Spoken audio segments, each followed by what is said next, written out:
মধ্যপ্রাচ্যে চলমান উত্তেজনা ও সংঘাতের প্রেক্ষাপটে ওই অঞ্চলে নিজেদের বিমানবাহী রণতরী চার্লস দ্য গল পাঠানোর ঘোষণা দিয়েছে ফ্রান্স। একই সঙ্গে সমুদ্রপথে বাণিজ্যিক জাহাজ চলাচলের নিরাপত্তা নিশ্চিত করতে একটি বহুজাতিক জোট গঠনেরও উদ্যোগ নিয়েছে দেশটি।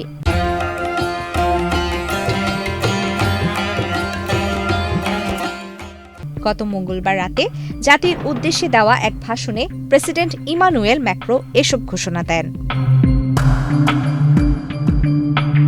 প্রেসিডেন্ট ম্যাক্রো বলেন, হরমুজ প্রণালী বন্ধ হয়ে যাওয়া এবং সুয়েজ খাল ও লোহিত সাগরের নৌপথগুলো হুমকির মুখে পড়ায় দ্রুত পদক্ষেপ নেওয়া জরুরি হয়ে পড়েছে।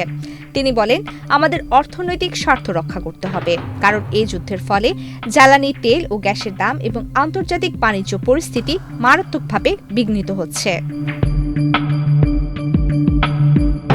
ভাষণে ম্যাক্রো জানান, ফ্রান্স ইতিমধ্যে সাইপ্রাসে একটি ফ্রিগেট পাঠিয়েছে।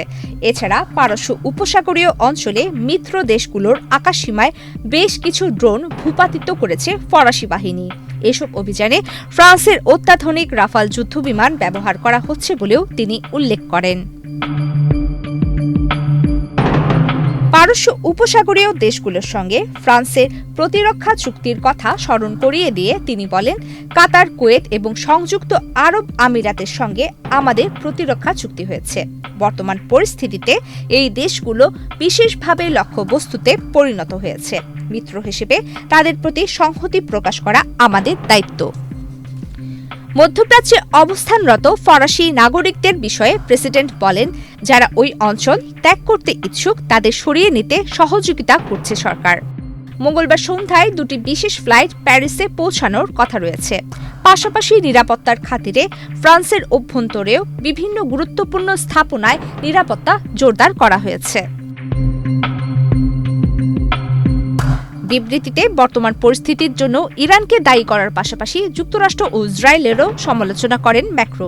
তিনি বলেন, বর্তমান পরিস্থিতির জন্য মূলত ইরানই দায়ী, তবে যুক্তরাষ্ট্র ও ইসরায়েল যেভাবে সামরিক অভিযান চালানোর সিদ্ধান্ত নিয়েছে তা আন্তর্জাতিক আইনের বাইরে। ফ্রান্স এই ধরনের পদক্ষেপকে সমর্থন করতে পারে না। প্রমিতি কিবরিয়া ইসলাম, বাংলাদেশ প্রতিদিন।